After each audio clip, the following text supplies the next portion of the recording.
ప్రస్తుతం నాతో ఏదైతే ప్రజా సాధికార యాత్ర పాల్గొంటున్నా మాజీ హోంమంత్రి సుచరిత గారు ఉన్నారు. మనం చెప్పండి, మొత్తమే కూడా అమరావతిలో చాలా రోజుల తర్వాత వైఎస్ఆర్సీపీ జెండాలు ఎగురుతున్నాయి. అసలు ఎలా ఉంది పరిస్థితి? మేము కూడా పొద్దునుంచి చూస్తున్నాను, ఎక్కడా కూడాను వైఎస్ఆర్సీపీ గ్రాఫ్ అనేది అమరావతిలో పడలేదనిపిస్తుంది. ఎలా ఉంది?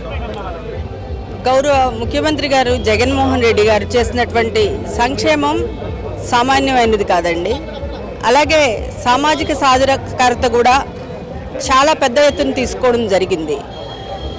ఏదైతే ఆయన ముఖ్యమంత్రిగా గెలిచిన తర్వాత మొదలుపెట్టినటువంటి మంత్రుల కూర్పు దగ్గర మొదలు పెట్టుకొని తర్వాత ఏదైతే ఎస్సీ ఎస్టీ బీసీ మైనారిటీ సంక్షేమంతో అలాగే మహిళా సాధికారతతో కూడినటువంటి పాలన మొదలుపెట్టారో ప్రతి ఒక్క కుటుంబానికి కూడా లబ్ధి చేకూరినటువంటి అంశం మనందరికీ తెలిసినటువంటి విషయమే.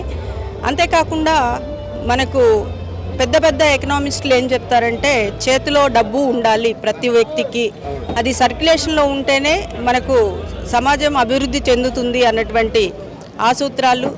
అలాగే ప్రతి ఒక్కరూ కూడా బాగుండాలి, ఈరోజు సమాజ నిర్మాణం జరగాలని డాక్టర్ బిఆర్ అంబేద్కర్ గారు ఏదైతే ఆలోచన చేసి ఇచ్చారో ఆ పాలనా విధానాలు అన్నీ తీసుకుని కూడా గౌరవ ముఖ్యమంత్రి గారు ముందుకు వెళ్తూ ఉన్నటువంటి పరిస్థితి.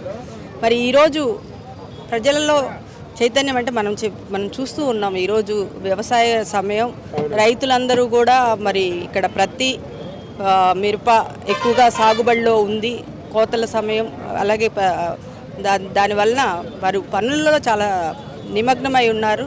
అయినప్పటికీ కూడా ఈరోజు సామాజిక సాధికార బస్సు యాత్రకు వాళ్ళు సంఘీభావం తెలపడానికి ప్రతి గ్రామం నుండి కూడా పెద్ద ఎత్తున తరలి వస్తున్నారు. అంటే చెప్పండి, ఎక్కడా కూడాను ఆ పాజిటివ్ అనేది తగ్గలేదు అమరావతిలో, రైతులు కానీ వాళ్ళందరూ కానీ. ఎందుకని ఇంత రెస్పాన్స్ ఉంది జగన్ గారికి?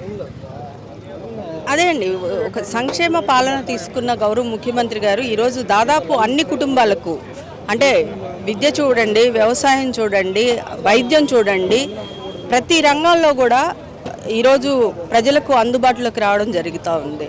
మరి విద్య చూస్తే నాడు నేడు ద్వారా పాఠశాలల్లో మార్పు తీసుకొనివ్వండి, ఈరోజు అమ్మఒడి ఇవ్వండి, గోరుముద్ద దగ్గర నుండి యూనిఫామ్స్ దగ్గర నుండి విద్యా విధానంలో ఒక విప్లవాత్మక మార్పులు తీసుకురావడం జరిగింది.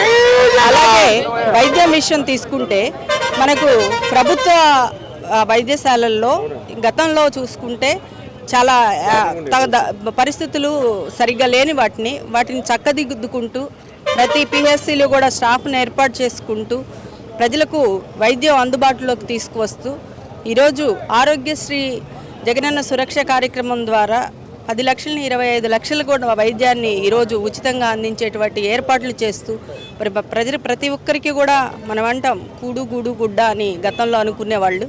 ఇప్పుడు అలాంటిది గూడు, ఎవరైతే ఇళ్ల స్థలాలు లేవో వాళ్లకు మరి పెద్ద ఎత్తున 31 లక్షల ఇళ్ల స్థలాలు కేటాయించి మళ్ళీ అదేవిధంగా ఇల్లు కట్టించే కార్యక్రమాన్ని కూడా గౌరవ ముఖ్యమంత్రి గారు తీసుకోవడం జరిగింది.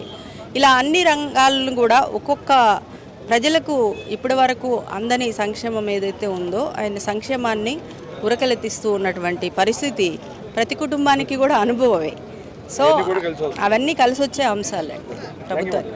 మొత్తమే కూడాను అమరావతిలో వైసీపీ జెండా రెపరెపలు ఏమాత్రం కూడా తగ్గలేదంటే నిదర్శనం ఈరోజు సాధికారికత బస్సు యాత్ర అని చెప్పొచ్చు. వీడియో జర్నలిస్ట్ విజయ్ కలిసి తాడికొండ నుంచి అబ్దుల్ అలీం, ఐడ్రీమ్ కోసం.